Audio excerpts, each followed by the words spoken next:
Respected Principal Dr. Ravindra Prasad Shrestha, my friend, Co-Chairman, Chief of ER, Professor Dr. Lamichani, Professor Dr. Jayabhadur Khatri, faculty, students, ladies and gentlemen. I came to Pokhara about 7 years back after the earthquake, and I've spent 7 beautiful years in this beautiful city with the beautiful people. And the day after tomorrow, I'll be leaving Pokhara and Manipal and returning back to my country. So I thought, on a parting note, I should give something beautiful thought and which will make you happy and definitely benefit all of you. So I bring greetings from Manipal, where I worked earlier, and from Aurangabad, my place in Maharashtra hometown. I've chosen a topic which might sound astounding. Who am I? It might appear a very simple question. Some people might think it's a silly question, a very weird question. He doesn't know who he is. There's some deep identity crisis standing to Dr. Lamichani or Dr. Jayabhadur Khatri. But it's a very ancient question and a very deep philosophical question. That question can lead to other questions as well. What is God? What is this world? And what is my relationship with the world and God? So it can be the beginning of a spiritual journey. The very fact that this question is asked, who am I? It means I don't know who am I. There's ignorance.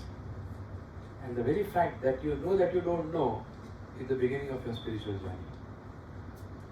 So I shall try to explain this concept and it's based on the essence of Upanishads.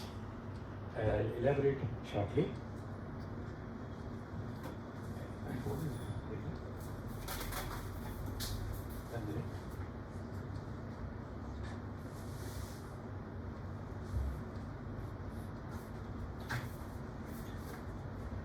Sorry.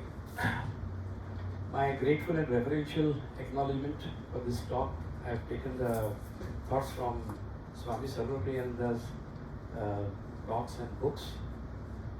He is a senior monk of Ramakrishna Mission, Ramakrishna Order, and presently he is the minister in charge of the Vedanta Society of New York, which was the first society founded by Swami Vivekananda himself.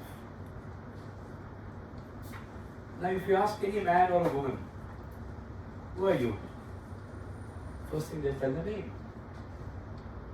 They might also say, as far as identity goes, I stay at this place, I am the owner of this house, or that's my occupation, I am the professor in this college, or I am an angry person, I am a very cool, collected person. The temperament can be spoken of, the profession can be spoken of, or I am the president of a country. So whatever position one occupies or enjoys, that can be a source of identity. Even or I'm a good player. I play soccer very well. I won so many championship trophies. So essentially, the introduction or the answer to the question where the common man would give is related to the body and mind. It's a body-mind based concept, essentially physical, mental, intellectual, familial, and social parameters. So, beyond this, one generally doesn't give an introduction of yourself, and that's the answer. Who am I? I'm in these parameters. Is that enough? Let's see. I'm going to base this talk on a common experience, what we have every day, every month, and let's go about it. So, as I mentioned, this can be an apparently very silly question, but it is the most ancient and profound philosophical question. And people have searched for the answer, and the most comprehensive answer was found in the Upanishads. And they are part of the Advaita Vedanta. Advaita is non-dualism. Dvaita is duality, Advaita is non-duality. So in that philosophical branch of Vedanta, we find the answer. Now what are Upanishads? You know there are 4 Vedas, Rig Veda, Yajur Veda, Sama Veda, Atharva Veda. There are about 108, 111 Upanishads. Upanishads are the philosophical essence of the Vedas. And Vedanta is the philosophical essence of the Upanishads. So absolutely concentrated stuff. Now these Upanishads, they are not books, they are not mere books. They are the collective wisdom which has been expounded by rishis who got them through divine forces. They meditated, they contemplated, they thought, they went to the forests, they went to the caves, they went to the mountains.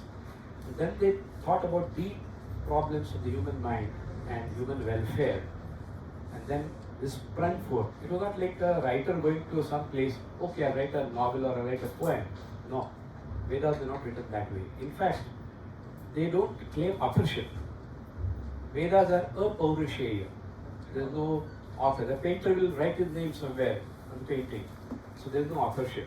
It's a general, there are collected wisdoms by the seers. And who are the seers?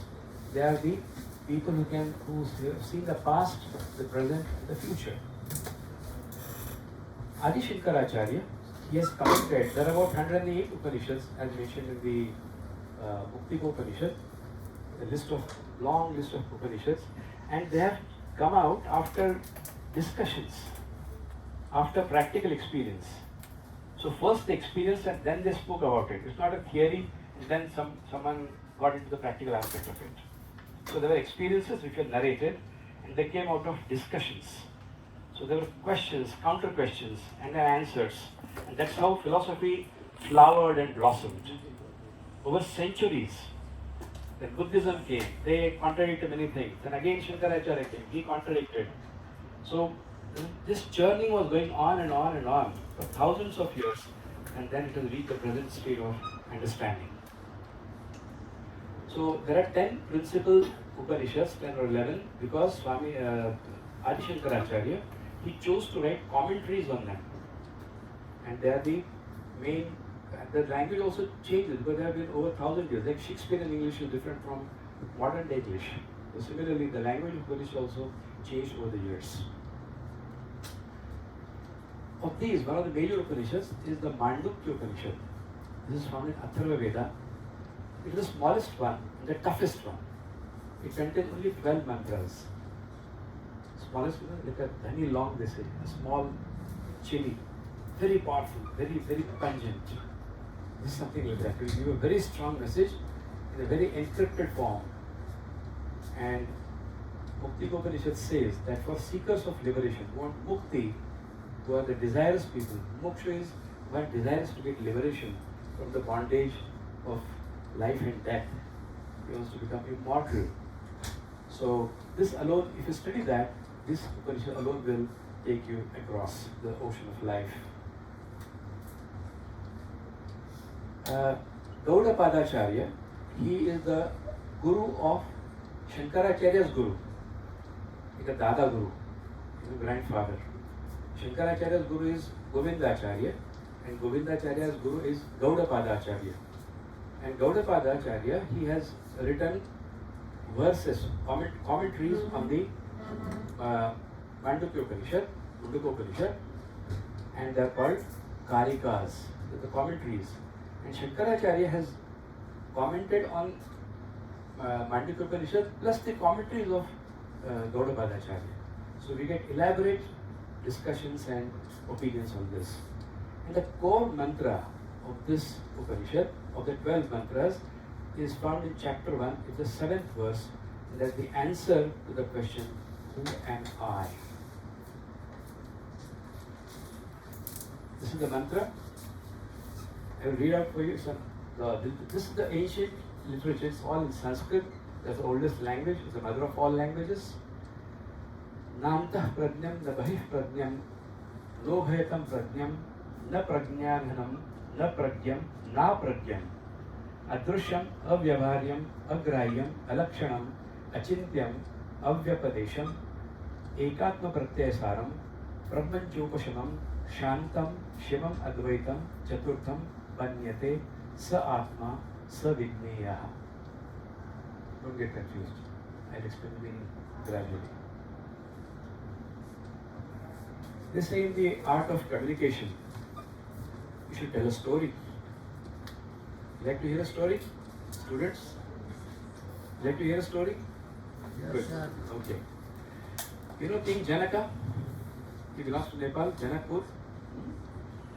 So Raja Janaka, he was one day after a day's work, he was sleeping in his bedroom. And suddenly his attendant came to him. He said, Maharaj. He woke up. He said, what happened? The enemies attacked us.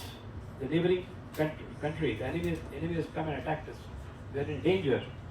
So he immediately got up, he put on the robes of his warrior and whatever weapons prevalent at that time. And he told his people, come on, let's fight the war. They fought the war, but he was defeated. He was defeated, terribly wounded, defeated and totally distressed. And he was captured. Because the victor, they will capture the vanquished. So the victor king, noise here, talk slowly. So the victor king, when they brought him in chains, Raja Janaka, he told him, normally I should chop your head off, but you are a king, I will not kill you. But I will sentence you, you get out of my kingdom and you have no place in this kingdom now. This is my kingdom. So very sad, Janaka went out. Nobody would give him food because the people thought the king will get angry if you feed him, if you give him water. So he was thirsty, hungry, and he went to the neighboring kingdom. There was a Anna Chhatra. There was food being served to poor people, beggars, asylum people. So he sat in the queue, very hungry, thirsty. And they made some khichadis like thing, so in that bowl or pot, big pot they were serving.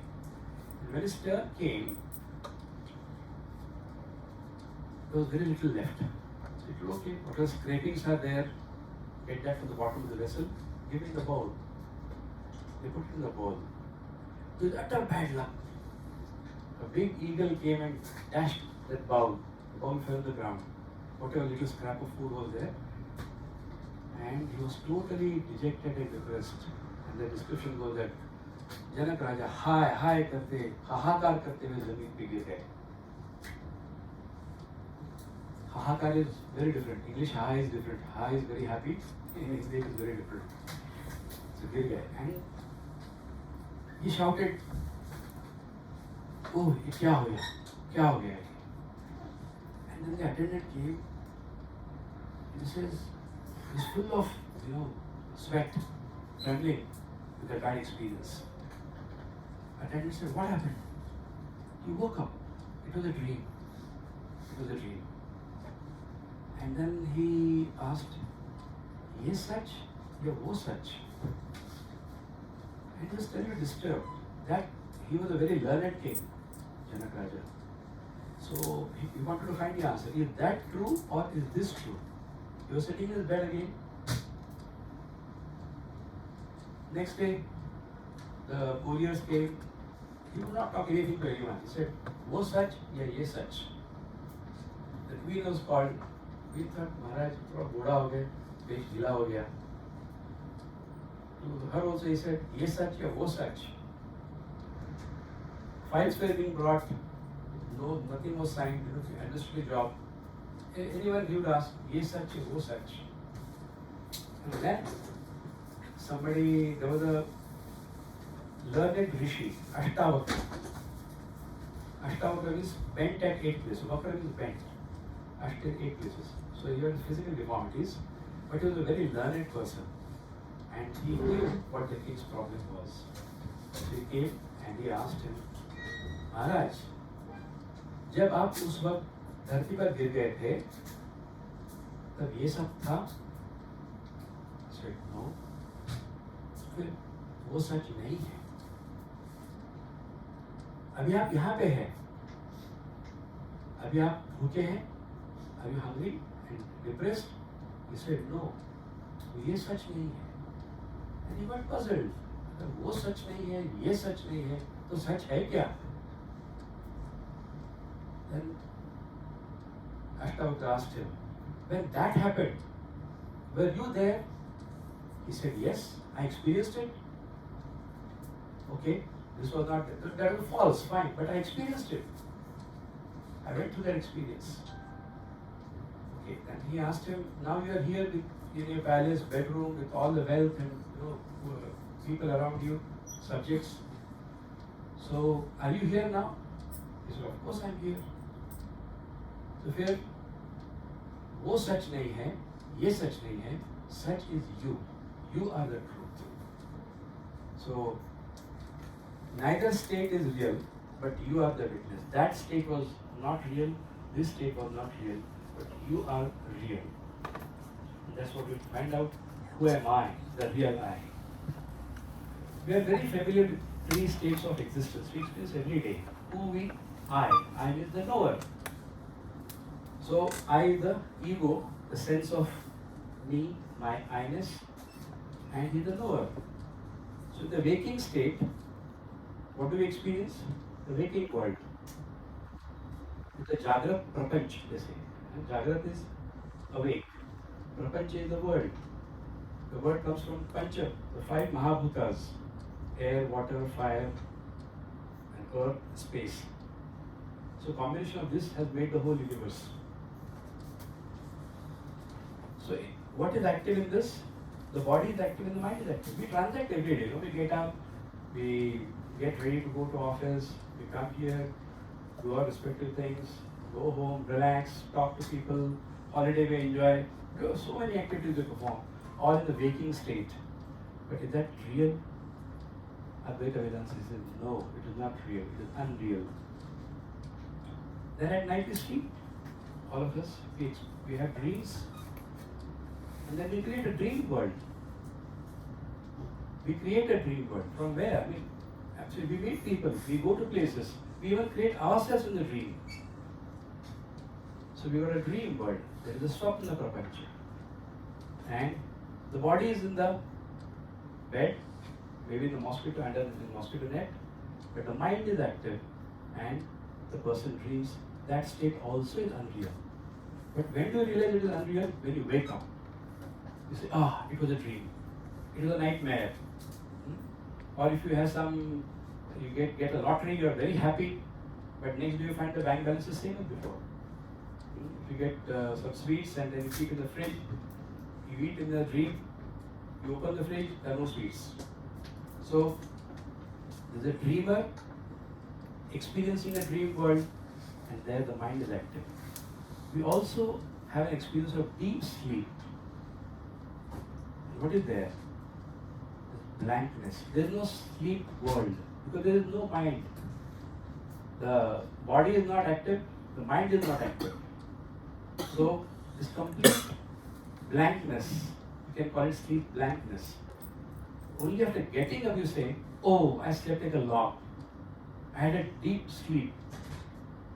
Who has witnessed a deep sleep? Here the body and mind is witnessing the waking state. Here the mind is witnessing the dream world.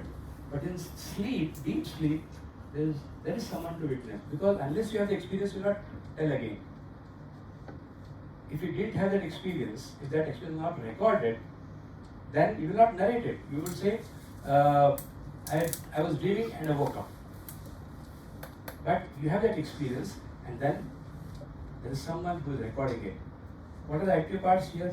Nil. And this also is unreal. All these three states, waking, dreaming, sleeping, the waking world, dream world, sleep world, the sleep blankness, everything is unreal, not real. So, this is our common experience, waking state. dream state and deep sleep. So this is what neuroscience has to tell us. So in the waking state, the consciousness is turned outwards. We interact with the world through our five senses and our five organs of work. So it all going outside, away from the self. In the dream state, the consciousness is all directed inwards. It's all in the mind. It's all in the mind. And these are all subjective experiences. You can say the person, if you say that in the dream I went to Australia and had a nice vacation, and he says you are here. Subjectively, that person says he doesn't know that he is dreaming. He feels that he has gone there. His body is there, but objectively he is there. But subjectively he has gone to some different place at a different time also. And in the deep, so it's all centered inwards. And here, in the deep sleep state, it is bliss. There's quietness and bliss, and it's a formless consciousness. So this consciousness has a form which goes out, this consciousness has a form which goes in, and this is formless consciousness. This is what modern science tells us. But actually there are four states. So we have talked about this waking state, conscious mind, and we interact with the gross world outside. Technically this is called Vaishvanara or Vishwa. The dream state is active, unconscious state. We go into a subtle world. And this is called Taijasa. In the deep sleep, there is latent unconscious state. It's a causal plane, and it's called Prajna. The fourth state, Turiya, is absolute reality. It's pure consciousness. We call it self, Atman, Brahman, different names. Same thing. It's like a seed. Everything is in the seed form. And then you, as you wake up, you again come back to the normal experience. So who am I? I am the fourth state. It's called Turiyam or Turiya. It is the witness of all these three states. So the answer to the question, who am I, is the fourth, that the real you, real us. Who am I? I am the fourth. Upanishad doesn't mention the word Turiyam. It's wrote by Gaudabhadacharya. But in that, it says, Soyam Atma. Who is that Atma? Chatushpat. There are four parts. So the fourth is the Turiya. The fourth, what are you? I am the fourth. Roll number 4. You see, roll number 1 is waker, 2 is dreamer, 3 is deep sleeper, and number 4 is Turiya. And this Turiya is we have general awareness only of first, second, third states. That's what experience, isn't it? We don't experience this. The true self we don't experience because we are ignorant about it. So we are unaware of this fourth state, which is our true self. So these are all subjective states. The dream is subject to experience of 1 to 3rd state. In the waking world, whatever experiences we have, we mix up, and that comes in our dream, a past experience. It's all from the past experiences we dream of. So in deep sleep, there is no mind and no thought. To give an example, there is a bangle or a bracelet, there is a necklace, there is a ring. All is made of gold. They're all different. They're all different. The shape is different, the purpose is different, the name is different. But it's all gold. Now if you say, what is this? You can say a bangle. You don't say it's gold. What is this? It's a necklace, you'll say. So gold is the reality behind it, and it runs in and through this. So forms and names might change, but the reality will not change. The states might change. Waking, dreaming, deep sleep, it might change. But the reality, Turiya, will never change. Turiya is also consciousness, awareness. And is there anything outside your consciousness? Can anyone tell me any experience which is outside the consciousness? No. All experiences are essentially within. Experience of the three states. And that's a common thing. So even if this is converted into this, there's a story, there's a shopkeeper, there's a businessman, he fell into bad times, and normally what do they? People take gold loan, girve rakhte hain. So he had an idol of Ganesh and idol of a mouse, gold. He went to the shopkeeper, the pawn shop. He said, okay, I'm in financial problem, I want to mortgage this Ganesh idol. He said, okay, he weighed it, calculate the rate of gold, and then, okay, he said, I'll give you this much money for this. Then he said, okay, I've got also the Mushaka, the mouse, Ganesh one. How much for this? He again weighed it and said, this is the same rate. He said, what? The same rate? Same rate for Ganesha and the mouse?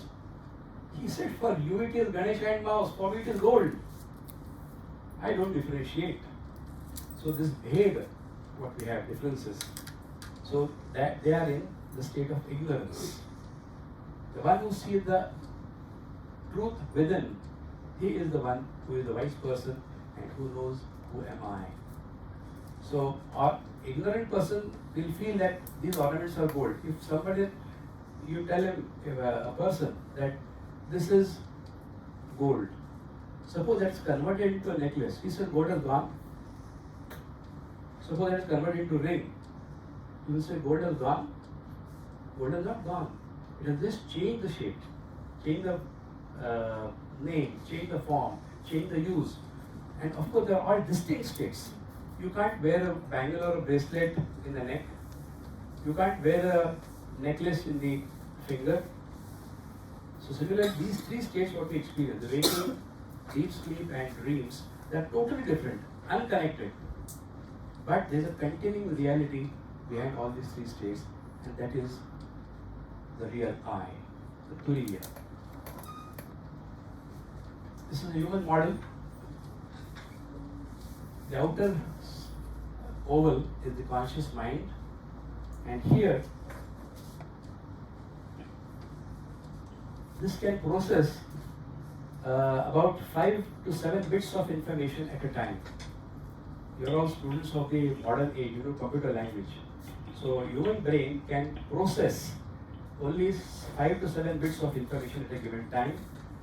The rational thinking and reasoning, the intellectual processes, they occur in this layer, conscious layer, and there's a beta brain waves. If you take an encephalogram, we see beta waves.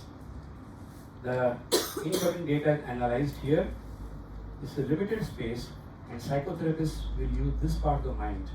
And this is a critical factor between consciousness and the subconscious. So this fringe, the boundary, it's a very critical factor and needs to be bypassed for a person to get hypnotized.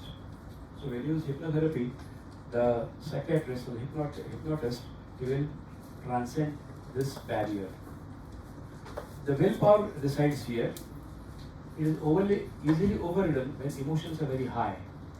So you want to do something, but emotionally you feel very strong for some other point of view. So emotions will supersede your intellect. The reason will tell you, a diabetic person, don't eat too much of sweet, but the mind will say, body and this thing is your concern. I am the mind. I want to eat, I love sweets, I need sweets. So it will overpower the conscious mind. And we try to control most of our behaviors and beliefs with this willpower. The inner oval is the subconscious mind. This is like the hard drive of your mind. So there's a permanent memory here. Every experience will leave behind a trace of memory here. Like the collection of pool of body of water, a leaf might fall, dirt might fall, a stone might fall. There's a ripple created. And that ripple will settle down, but that ripple goes down to the bottom, and it can come up when the opportune moment arises. A tsunami will not start all of a sudden. It starts a small ripple. So there is each and every incident, thought will leave a memory and it will come up at an appropriate time. So during the hypnotic state, this part of information is accessed easily by the hypnotherapist. And they use this part of the mind to treat, and we see alpha or theta waves, brain waves on the EEG. With deep hypnosis and practice, it is possible that this part of mind can influence the unconscious mind, which is the innermost, closest to you. We are going from the outer to the inner, going more close inwards. And there is no conscious awareness or control. There are delta waves on the EEG, and this is concerned with the immune system, autonomic nervous system, controlling body functions like breathing, heartbeat, digestion, excretion, etc. So these are layers of the mind so far as neuroscience understands and explains it. Vedanta has got a different take on that.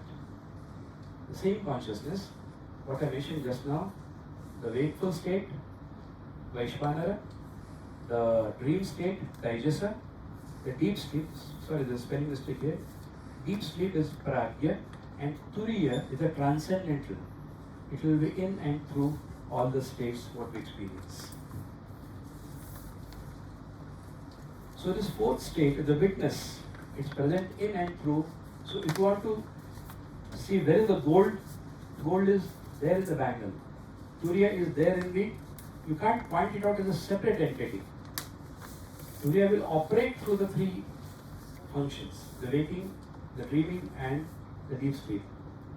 So the same thing, because of our ignorance we don't recognize this Turiya, we feel it's a waking state, a waking world and a waking phenomena. Dream state, dream world, dream phenomena. Deep sleep, blankness. This is experienced.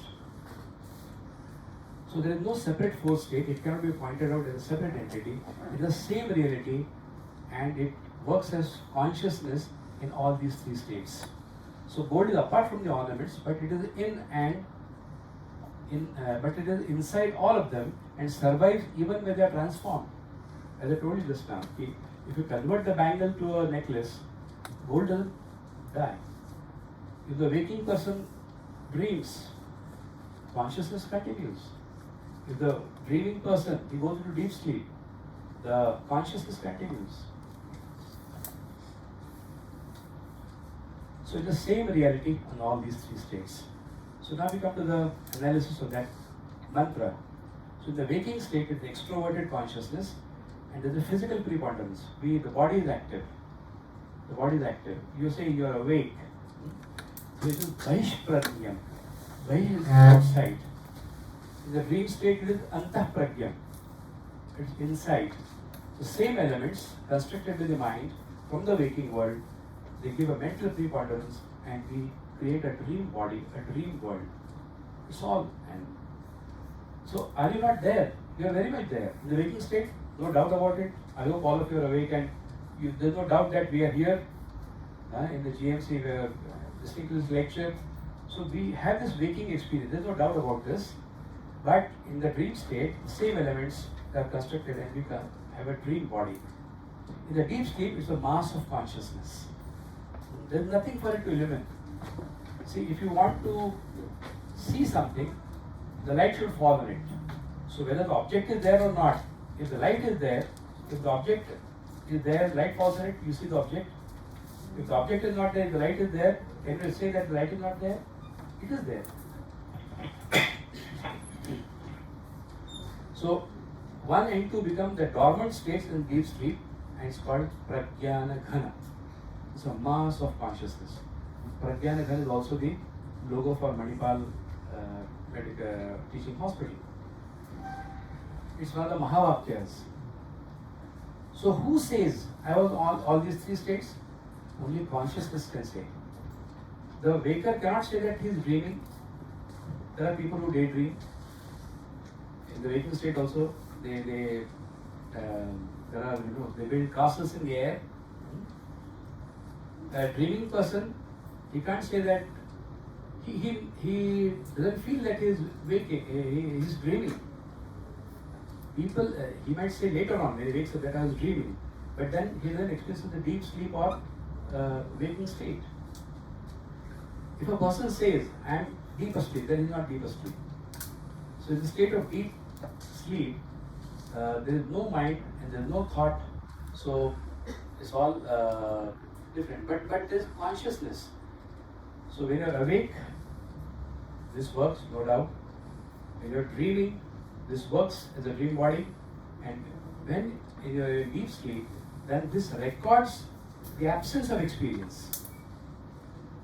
Neuroscience will say that in deep sleep, there is no consciousness. But the Indian thought says there is only consciousness in deep sleep. So there is a stark 180-degree difference of opinion. The body and mind undergoes a series of changes, but I will not change. When you are a 10-year-old boy, when you are a 20-year-old young youth, when you are a middle-aged person, you see the changes? Your body has changed such a lot, but that feeling of I, has it changed? No. When you are a child, you say, yeah, I was doing this at that particular time and this place. So you don't say that the I in that 10-year-old body was doing this. You say I was doing it. The same thing happens at any age, advancing age. So with the age, the body is bound to change, but the I remains constant. See the state of mind. In the 10th standard, it's a landmark, no? It's an examination. What your thoughts were, what your likes were, what your dislikes were, and what they are today, they're totally different. Your priorities are different, your thoughts are different, your emotions are different, feelings are different, understanding level is different. So, mind changes, but then you say, I, that I have not changed. That's an unchanging thing. That's the Turiya. So, it will witness the past, present and future. Constantly, it will shine forth as different states. And Turiya will illumine and sustain all these states. Without Turiya, you will not experience any of these states. That is hidden, but it is the cause of all things that is happening in all the three states. So without Turiya, you cannot experience the waking state, nor the dream state, nor the deep sleep. The example given is very interesting. Is the station master.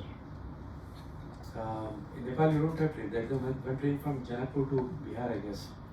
But internally, because of being a hilly country, you don't have a train railway system. But those who have travelled by train at a busy junction, say Gorakhpur junction, so they are one of the busiest junctions. Different types of trains are coming. So there is a passenger train. So it comes and stops there. A lot of people get out, a lot of people get in, a lot of activity. Take out their luggage, putting in their luggage, waving by, somebody crying, someone giving a flying kiss. So a lot of activity going on in the passenger train. Now comes the goods train. So this is a passenger train. When a goods train will come, there is activity, but not much, because there are not many passengers. Some goods are loaded and some are not loaded. So you can compare this with the waking state. Just compare with the less activity with the comparable to the dream state. And sometimes here, with all that activity, the station master is watching. When the train goes, he doesn't go to the train. He is there. When this goods train comes, he is watching it. Witness. It will go, he is there. Constant. Sometimes there is no train. Just railway tracks in the railway station. Deep sleep. No activity. He is there. So he is the constant. In right fashion, Turiya is the constant. Without him, the railway station will not operate.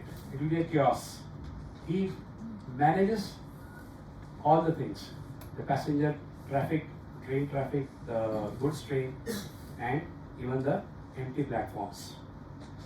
So, with this example, I think this point will become more clear. Now we come to the mantra again. I have shown this slide. Now we will take it part by part. So part 1, it will negate your 3 states. It will negate your 3 experiences, the 3 worlds. and then it will tell you what is positive. So let's go.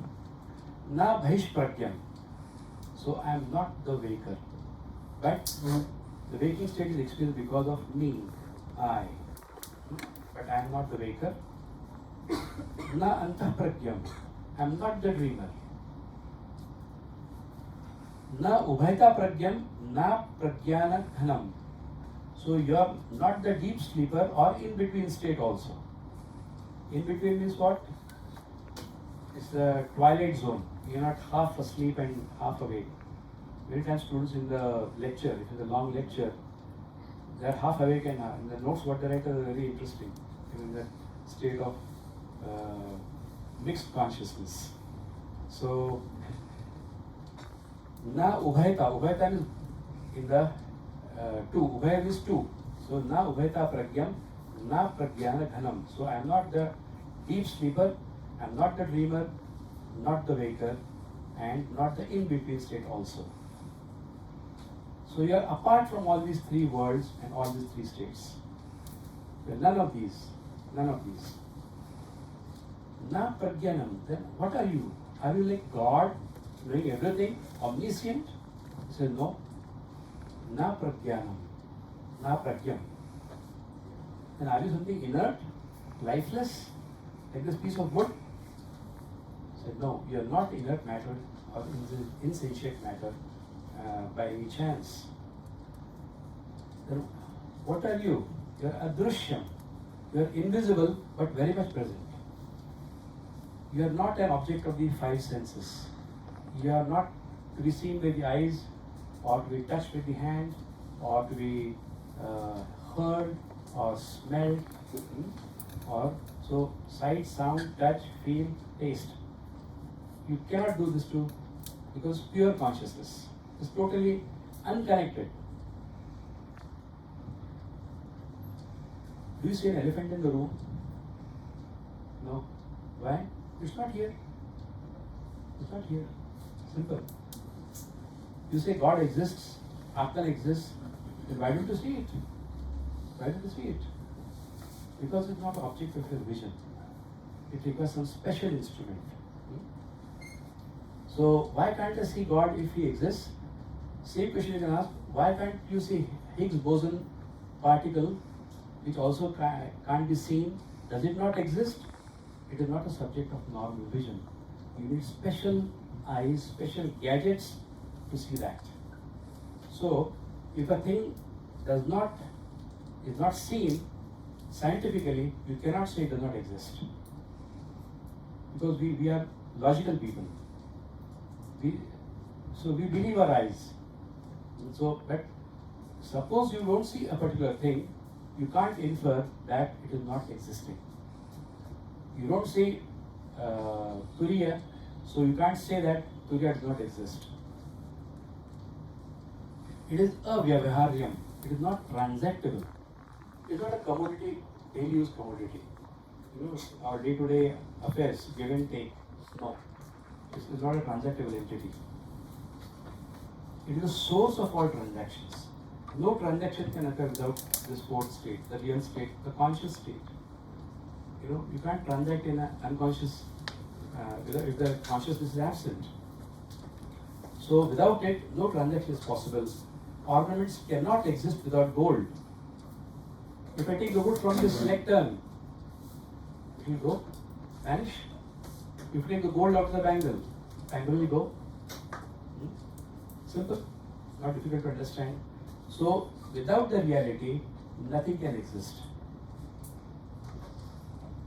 Agrahyam, it is ungraspable, imperceptible to senses. You can't walk into it like, you can't take it with you and go for a pilgrimage to Muktinath. No. It is a totally untouched entity. But it enables things to happen. That's the beauty of it. Alakshanam. You can't point it out. There is no sign or symbol. Oh, if this is there, if this car is there, yes, then Dr. Khatri has come. No. You can infer, you know. Like, if you see the wet road, you can know that it has rained. The common example given is smoke on the hill. So if you see smoke on a hill, it means there's a fire. There's no smoke without fire. So inference. So this can't be inferred because this is existence itself. There's nothing beyond it. In all the instruments, there's nothing but gold. In all the three states, there's nothing but turiya. There is one without a second. Nothing exists apart from it, but though it is not seen, it is acting through each and everything. All these three states. Achintyam, you cannot think about it. Whatever is thought is illumined by turiya. Your body activities, your mental activities, your intellectual activities, all this is possible and illumined only because of the fourth state, the turiya state. Light cannot be thrown at the thing that is the very source of all illumination and which illumines everything. You got a light here. It is throwing light on all of you. On this, here, walls, everything. Do you need a light to show that this is a light? It is self-effulgent. This is one more characteristic of turiya. It is self-effulgent. It doesn't need anything to prove. So it is achintyam. You can't think about it.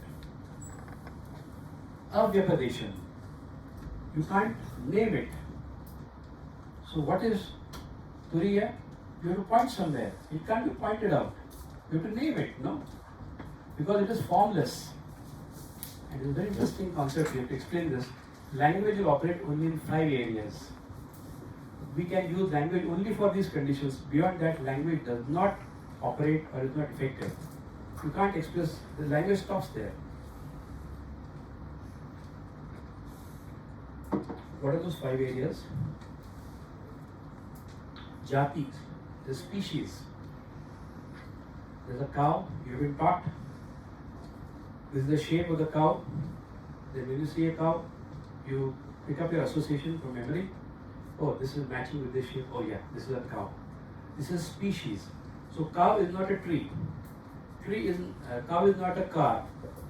So this is the language, point number 1 when you can use language.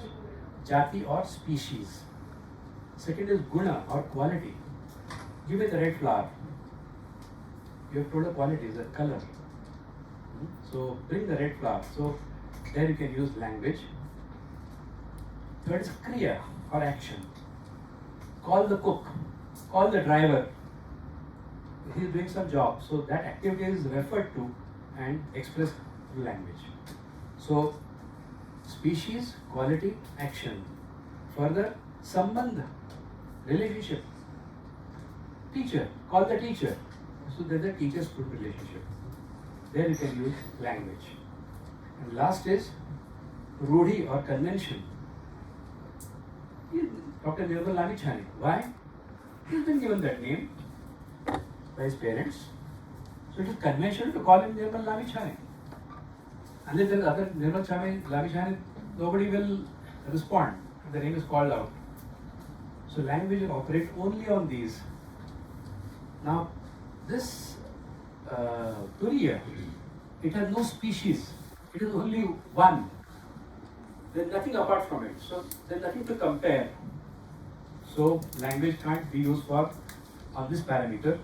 It has no qualities by itself, but it enables qualities to be experienced and to come into existence. So it is nirguna. It is nishkriya. By itself it will not do anything. By itself it will not do anything. Take an example of a movie screen. You cannot show a movie, the picture, without a screen. What does screen do to the movie? You shoot the movie, edited, projected. There's so many things happening. There's romance, action, comedy, there's villainy, everything. Bloodshed, if there's a war. But does the screen get tainted with red blood? No. Screen is inert. Totally. Without the screen, you can't have the movie. Without turiya, you can't have the movie of life. That's the reality. So it is nishkriya. Now, that being only one, to what it can relate? For relationship, you need two things. Father, son, teacher, student, then beloved, fiance. There's no second, so no relationship. And there's no convention to call it. So language will stop short when it comes to describing Turiya. So language cannot operate for Turiya. Part 3. Ekatma pratyaya saram atma pratyam. That is the essence of part 1. It is not that, not that, not that, not that. Then what is it? Ekam. It is singular, one without a second. Ekam advitiyam. Ekameva advitiyam. Atma pratyam. Atma means self. Atma means not ghost. Bhatak to Atma nahi hai. It is the inner self. And pratyam is experience. Or the knowledge. And Atma pratyam. So that is the essence of part 1. And what does it do? Prapanchopashamam. In our day-to-day world, we've got so many problems. Even in the dreams, we've got problems. People get, n number of physical problems, mental problems, financial problems, health problems. So there's nothing there in Turiya. But all these things shine through Turiya. That's the meaning of this. So there is Upasham, that is it is settled, there is cessation of sorrow. Once you know what Turiya is, then there is cessation of sorrow. It is Shantam, it is ever undisturbed and extremely peaceful. It is Shivam, it is Ananda Swarup, full of joy. It is Advaitam, non-dual, and Atma Evedam Sarvam. So when it is non-dual, then nothing, when I say that if I have realized Turiya, then you are not different from me because there is no second. Your problem, your sorrow is my sorrow, your happiness is my happiness. There is a sense of identity with everything existing. And that's the reason why the great sages or the people who have realized Turiya state, they connect easily to people. They understand the problems of people in a much deeper and a better sense. So you realize that you are one with the world and feel oneness with the universe. And that's the goal of science, to find a unified theory of the universe. So all the efforts of physics, chemistry, all the meta sciences, it's all marching, the research is going towards finding the unifying underlying principle of the universe. Chaturtham manyate. Fourth state is not separate. People think, remember, 4 is different, separate. So find the gold. So there's a bangle, there's a necklace, there's a ring. And now there's something like gold. 4. No. If you try to find it, you'll never find it. So fools think that it is separate. Fools with unwise people. So there are wise people, there are otherwise people. So the knowledgeable people will think that it's a separate entity, and we can analyze the experience only in the waking state. To get the experience in the deep dream state, you don't have to go back to the dream. To get experience into the when you are waking, to know what the deep state experience is, you don't have to go to sleep. You get those experiences and analyze when you are waking up. So when you wake up from a dream, when you wake up from a deep sleep, that time you analyze what was their experience and what is the connection. So the fourth state is the only true state, and all the other states are unreal because they are changing. What is truth? Truth is something which will not change. Truth never changes. In science, we conduct experiments, and then we read the history of something, a theory. So 10 years back, this experiment was conducted. It was found no, it's not working. Then different hypothesis comes. So ultimate truth is not achieved. So that's not the situation here. This fourth state is the only true state other than unreal states. And Sa Atma, you are that Atma. You are that's the answer to the question, who am I? Fourth state, Turiya, consciousness, awareness, Brahman, self. Sa Vidneya, it has to be realized as a living reality.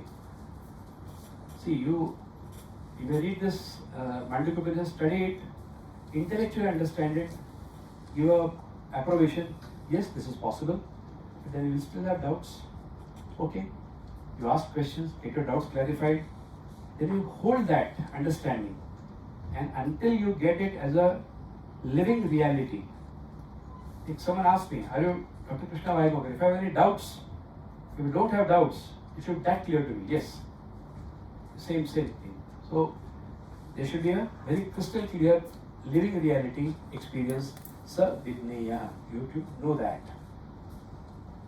Swami Vivekananda has given a beautiful quote.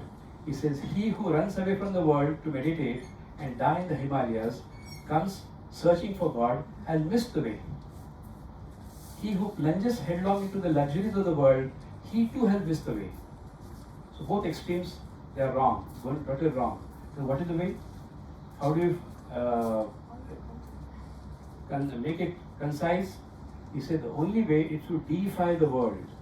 You spiritualize everyday life. And Ishavasya Upanishad is again a very small Upanishad, very beautiful Upanishad. And they say that underlying reality is the same. It's all, God is pervading everywhere. So that is very strongly pronounced in the quote and the Upanishad. Now we compare. So Turiya or pure consciousness is common to all three states. There is a businessman. Daytime he'll do his business, transact, work in his shop. Evening he'll go to, so he's in the shop and he'll do business. Evening he comes home, थोड़ा fresh हो जाता है, relaxed, he watches TV. So room has changed, activity has changed. After that he'll have his food and then go to the bedroom and sleep. So again the location has changed, activity has changed. Are there three persons? Or is there another real fourth person? No. It is the same person going through different states. It is the same consciousness which is acting through all these three states. So in the waking, the identity is the waker, and the realm experience is the waking world, and the status is knower. He knows in the waking state what he is doing, and it's a live experience for him. In the dreaming state, he is the dreamer. In the dream world, again he knows only in the dream. He will not know what is going on in the waking state or the waking world. In deep sleep, the identity is the sleeper, the sleep blankness. He is not doing anything. There is no thought, no mind, no body. Others might say, yeah, the body there snoring on his bed. But for him, subjectively, he'll say, no, I was not as like a log. Gaudapada, he explains further the seventh mantra. He says that the Waker or the Vishwa or the Vaishwanar, where all beings live and who is in all beings.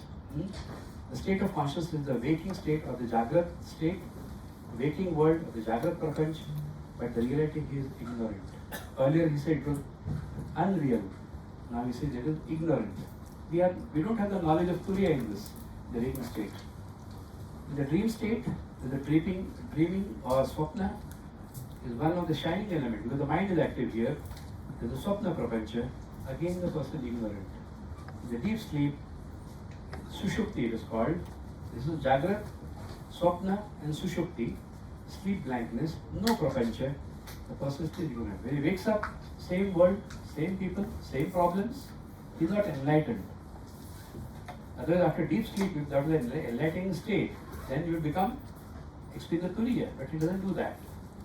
But because the mind has stopped all his modifications and activities, he experiences a state of bliss which is closer to the real bliss. So what is the basic problem for this who am I? Is ignorance. Ignorance of what? Ignorance of the real state. And it's a fundamental understanding. Ignorance will lead to error. I don't know it is a rope, it is a semi-lit room, and I think it is a snake. Or it is a fish on the ground, or a garland. Different people wear different, not rope. Now, where did the snake come from? It was never there. But then I am scared. I take it, it is a snake. So, agrahanam is ignorance. I don't see the reality. I don't see the rope. Fine. Then, what is the error? Anyatha grahanam. I take it for something else. The teacher will teach a concept to the students. Have you understood? They say yes. So the question is asked, okay, answer this question. They give a different answer. So not only they have not understood the issue, but they have misunderstood it. They want to do something else. So ignorance is leading to error. So even in the waking state is an illusory dream.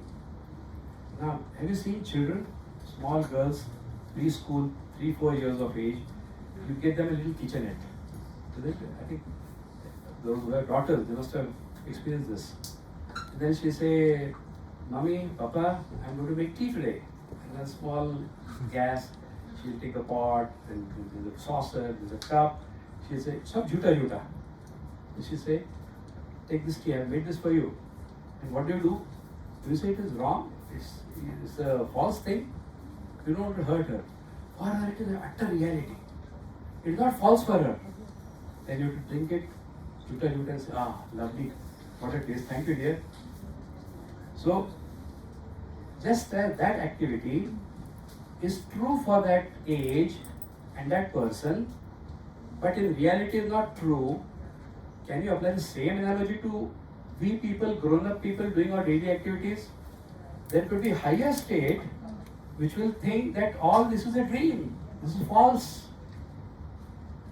And it is said in our Shastras that this is all Leela, God's play. We are pawns. And God wants the thing to go on. Chalne do, prapanch chalne do. So He enjoys it at our cost, if I may say so. We also enjoy it at times. Don't we enjoy movies and give the best award to the villain? In real life, will you give an award to a villain if he has murdered someone or shot someone? No. But on the screen, you say, oh, what a fantastic actor he has done. You give an Oscar. Why? It is false. And you glorify falsehood. So this is the situation what we experience every time. So even waking state can be an illusory state. You can't deny that. Just as a child living in old world, old thought world, we also are living in a thought world. But if we go to a higher plane of awareness and consciousness and understanding, we all will realize even this is a dream. So from the dream you have to wake up, and from the waking state you have to wake up from the waking state to realize Turiya. That's the crux of this talk. And what happens in the Turiya state? The same is Samadarshitva. Sama means same, Darshitva is same. So in Bhagavad Gita, in the 13th chapter, he says the yogi who has realized this, he will Sukha Dukkha is same for him. Friend and foe is same for him. They have different appearances, but principally it is same. He will not make distinctions. There is no bheda, it is abheda. So it is same-sightedness means it's not a ocular defect. You don't send him to ophthalmologist, he's seeing the same thing everywhere. It's not that. In the philosophical sense, we have to take this concept. In the same sense here, they easily construct people. Ramakrishna, Paramahamsa, who was the guru of Swami Vivekananda, he was staying on the banks of the Ganges, the Hooghly River, Dakshineshwar. He was a priest in the Kali temple. He took 1 rupee coin, he took a lump of gold, Taka Mati, same. He threw it in the Ganges. Taka is money, Mati is soil.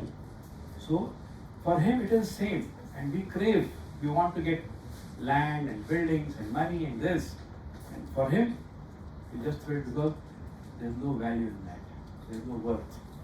But we give tremendous importance to all these secondary things. When Gautam Buddha got enlightenment, and he had a different countenance. Enlightened person, he looks very different from an ordinary person. And then he was going to Sarnath to deliver the lecture, and there was a shepherd boy. And shepherd boy, he asked, "What are you?" Houston Smith, in the book Introduction to Buddhism. He says, normally when you meet a person, what do you ask? Who are you? He is asking, what are you? The shepherd boy asks, what are you? Are you God? He said, no, because you're looking so different, radiant, peaceful, serene. He said, are you an angel? Buddha said, no. Are you a human being? You are looking so different, radiant. He says, I am Buddha, the awakened. It means we all are in a sleep, nidra. The first state, waking state, also is a state of dream. So the error, the cause and effect, or the ignorance and error. Sleep is not awakened to the reality. Error, thinking that this is the real thing. Waking state is the real thing. Dream state is the real thing. Deep sleep is the real thing. So that is not the truth. So we are in a dream. Dream why? Will a waking person be in a dream? No. So a sleeping person will be there. So Gautam Buddha says, I am the awakened. So we have to awake ourselves from our slumber. The ninth Karika will explain. He has given further denominations to this. Turiya is compared to Ishan. Ishan means Ishwar, the one who governs. He is the controller or the lord of the universe. And once that state is attained, after Turiya, suppose you are lucky to get this state, experience this state, then there is cessation of all sorrows.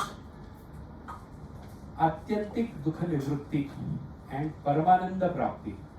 So all the sorrows and with their cause, they vanish totally.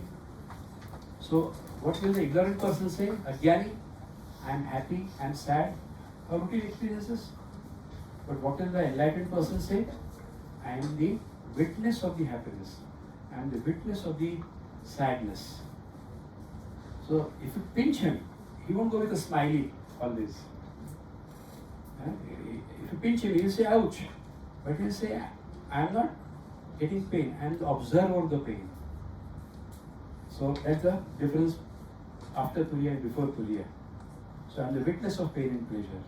So Turiya is totally untouched and unaffected by anything. To the movie screen. Whatever happens on the screen, it's not connected. So there is sunlight, it falls on different things.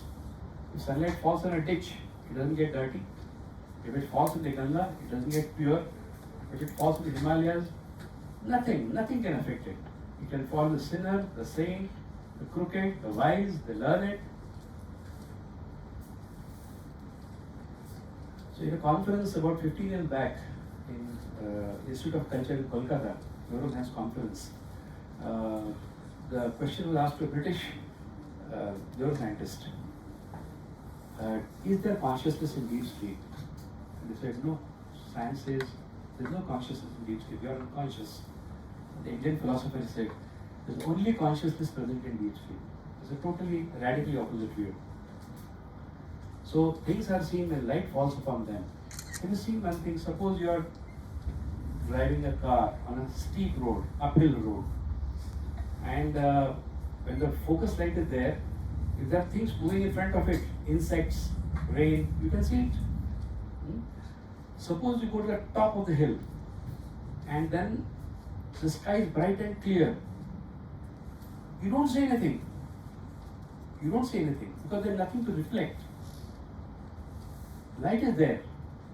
So light is there whether the things are there to reflect or not. So light is always there. So similarly, Turiya is always there whether you are in the waking state, dream state or deep sleep state. So headlights will reflect nothing on a very steep road. Other road you can see, but this you cannot see the light also. Right. So in deep sleep there is nothing to reflect Turiya and hence there is no experience. So Brahman or Turiya cannot be proved by arguments. Arguments will give only possibilities. If you probe very deeply, you go into logical inconsistencies. So Vedas will speak from subjective point of view, science will interpret things from objective point of view. That doesn't mean that Vedanta is not scientific. It is utterly scientific. What does science say? You conduct an experiment. If one person gets this result, if any other person conducts the same experiment in the same fashion, he should get the same result. That is science. So Vedas Upanishads they say the same thing. If you follow this particular discipline in this fashion, you will get an experience. So getting a higher spiritual experience is not the domain or prerogative only for yogis. Everyone has the right to it. So Advaita Sarva Bhavanam. So we see everything as one. Everything as one. Non-dual. So all this indeed is Brahman. This Atman is Brahman. The same Atman has 4 quarters. Chatushpad. No? So, Sa Atma Chatushpad. Now if you compare these states, so Vishwa, we have got a cause and effect. Sukha Dukkha is present here. Happiness and sadness. There is a distinction, bhed. You differentiate. In the Tejas, that is the dream state, again there is a cause and effect. Again there is happiness. You get happy dreams, you get nightmares, and again a distinction. You can see different things. You can differentiate. You can see trees, you see people, you see vehicles, you see animals, everything. In Pragya, there is ignorance, no error. No error. They don't know what is Turiya, but because there is no mind, nothing to interpret, there is no error. There is a significant difference. Sukha Dukkha is absent, and there is a Abheda. So, the realization is possible only in the waking state by thinking. Nobody has got realization in the deep sleep. Nobody has got so far realization in the dream state. They experience all these states and they analyze them in the waking state. So, only in the waking state can you do that, and only human beings can do that. Animals also go through these things, but then they can't realize. So, waking and dreaming, different experience for different people. My waking experience, we are in this room. I am having an experience of you sitting and listening to me, hopefully. And then you are having an experience that I am sitting and standing here in front of you and speaking on a topic which you don't know so far. So your experience is different, I experience different thing in the waking state. Dreams, no two personal dreams are same. That's not the case with deep sleep. There is no realization in deep sleep. It is the same for all creatures. The ant, the mosquito, the lion, the human being, the learned person, most erudite, PhD, scholar, the most ignorant person, a coolie working menial job, deep sleep is same. Even people in the intensive care units with extreme pain, intractable pain, in deep sleep, no issue. There is no pain in deep sleep. Totally. Because there is no thought. There is no mind. So deep sleep is same, but waking and dreaming are different experiences for different people. In Samadhi, which is wakeful consciousness, this will strengthen the condition. This is attained after yogic practices. Patanjali Yoga Sutra. Last step, 8-limb yoga, Ashtanga yoga. Last is Samadhi. You merge into supreme state of super consciousness. You don't become unconscious. You become super conscious. So if you compare Turiya and Pragya, Pragya is the closest. So Sushupti, deep sleep, no dreams, no duality, but there is ignorance. In a dark room, you will not see the rope. No question of seeing the snake. So there is ignorance, no error. What is the error? Your mistakeness rope for the snake. So error nil, knowledge no, because there is ignorance. So when there is no ignorance, then there is knowledge. In Turiya, what happens is wakefulness. It's not deep sleep. It is wakefulness, no dreams, no duality, no ignorance, no error, and realization. There is a subtle difference between these two states, the fourth and the third state. So mind or brain does not manufacture consciousness, rather consciousness illuminates mind. When a person is dead, the brain, physical brain, it will get destroyed. It's a composite matter. Mind is very fine matter, but consciousness will go to the next body where the person desires to take birth. So consciousness will illuminate the brain. Our science says that consciousness is here, but Vedanta says this is in consciousness. There's a fundamental difference. So if we experience anything as a separate reality, it is error. It is only Turiya. It is only Turiya. So coma and near-death experience also, they are illumined by Turiya. And in Zen Buddhism, they have the concept of Satori, that is, get a thoughtless state. But all this learning we can get after thinking. So they say, don't stop the process. You work through the process, knowing that this process is not true. You have to reach the truth through this same medium, the same mind you have to use. So the movie screen parallel again. There's a village boy. His father says that there's no cinema theater there. He says, one day we'll go to the city and I'll take you for a cinema. And then on the way he explains, there's a big screen, white screen, and there's a focus light, there are different pictures coming one after the other, there's a story behind it, blah blah blah. And somehow when they enter the movie theater, the movie is already on. Now this boy, he said, there's a screen. My papa told me there's a screen. So he enjoyed the movie for some time, as we do, no? We enjoy the waking state, we enjoy the dream state and deep sleep, and then we come, oh, what is the reality? So he says, okay, where's the screen? He said, right in front of you. He said, there are pictures. So maybe it's a, say, Mahabharata scene. Wow. So, acha, that's Arjuna, that's Krishna. Is that the screen? He said, no, behind that. Oh, that chariot? No, behind the chariot. He said, there's a sky. Oh, behind the sky. He's totally confused. Now the father's problem is how to explain. He says, it's right in front of you. And the boy, he has not seen the screen. He's just confused. When will he see the screen? Then the movie stops. And the lights come on. Light come on is, there's no, when the dark situation, when there's no movie, there's no screen is not seen. When the movie is on, the screen is not seen. So deep sleep, Turiya is not seen. Not like experienced. When the movie is on, waking state or dreaming state, not seen. When knowledge comes, then the light is, this is the screen, in the interval. When he goes for his popcorn. When he comes back, he again sees the picture, then he has no question what is the white screen. So having known Turiya, you go through these different states and then you don't doubt what that Turiya or the substratum is. Without that, the movie can't run. So our life is just movie after movie, movie after movie. We don't pay attention to the screen, the reality behind it. So basic problem is ignorance. How to remove it? Anybody? How can ignorance be removed, sir? Knowledge. Knowledge. Simple. So only knowledge can remove ignorance. So darkness can be dispelled only with light. If there's a cave or a room which is shut off from the sun for 1,000 years, how much time will it take to remove that darkness? One flash. One flash.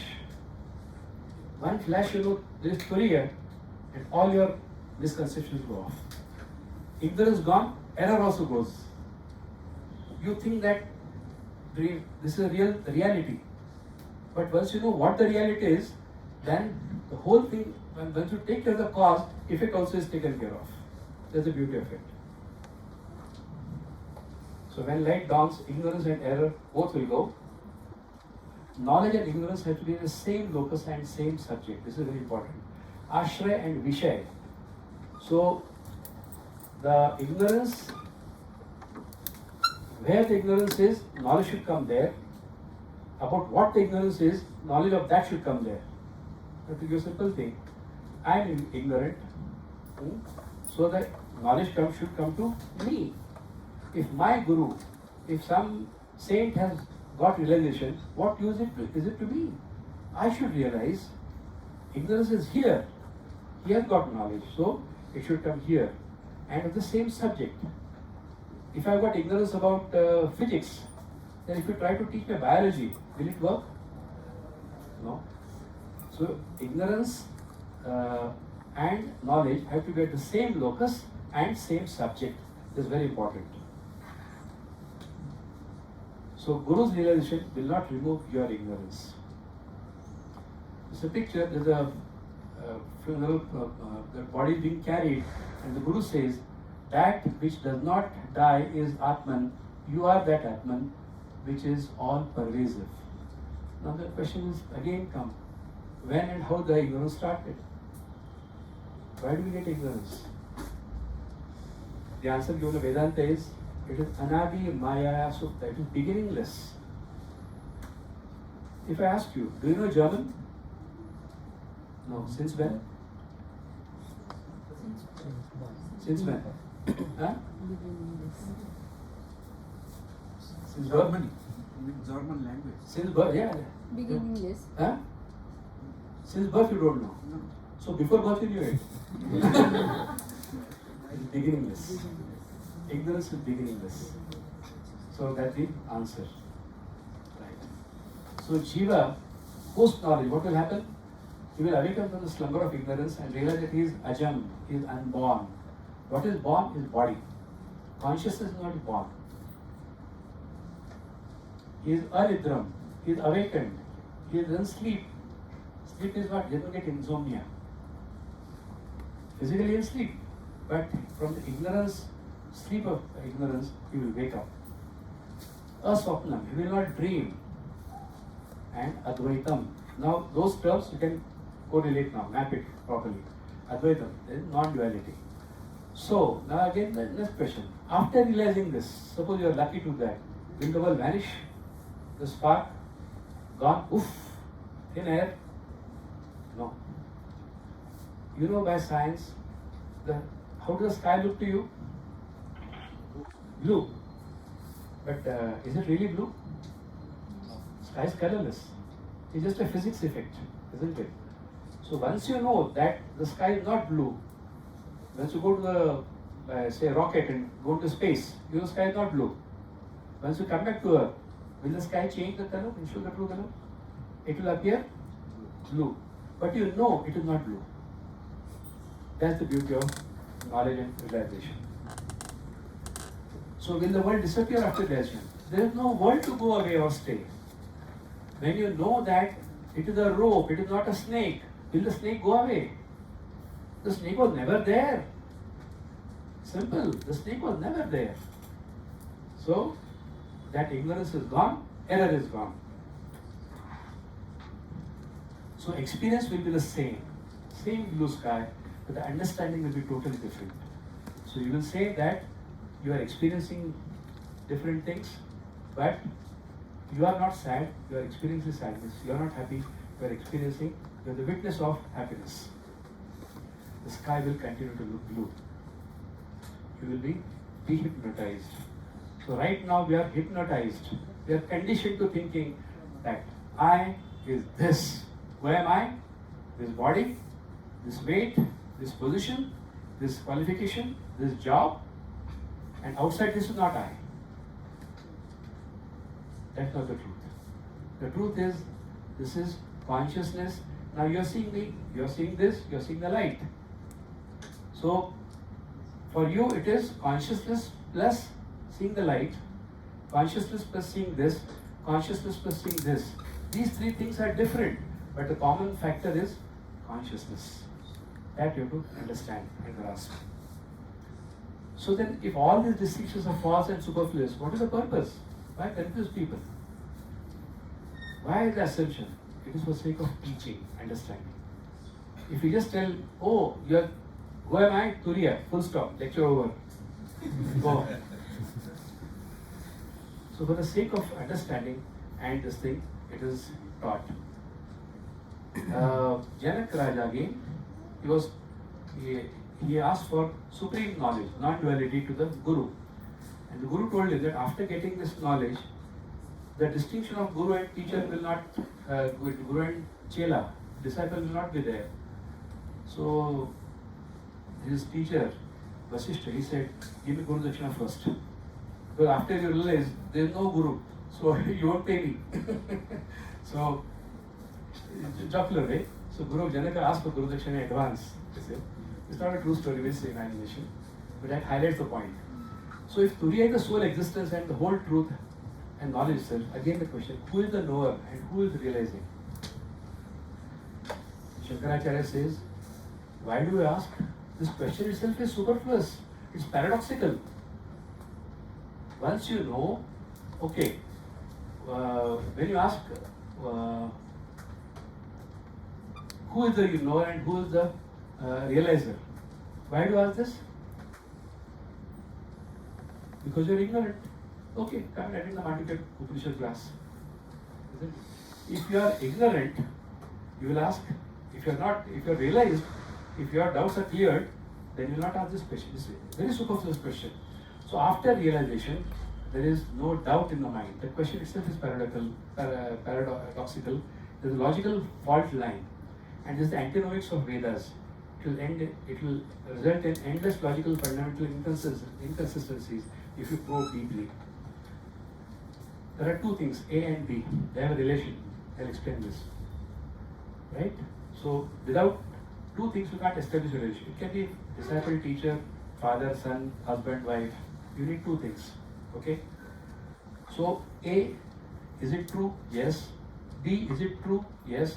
Relation is true. Relationship? Yes. Now, what is the connection between A and realization? You have to put another realization. Again, what is the connection between that and realization? So this is regressus ad infinitum. This is total useless logical fault line, paradoxical. So it has no standing, locus standing. This question has no locus standing.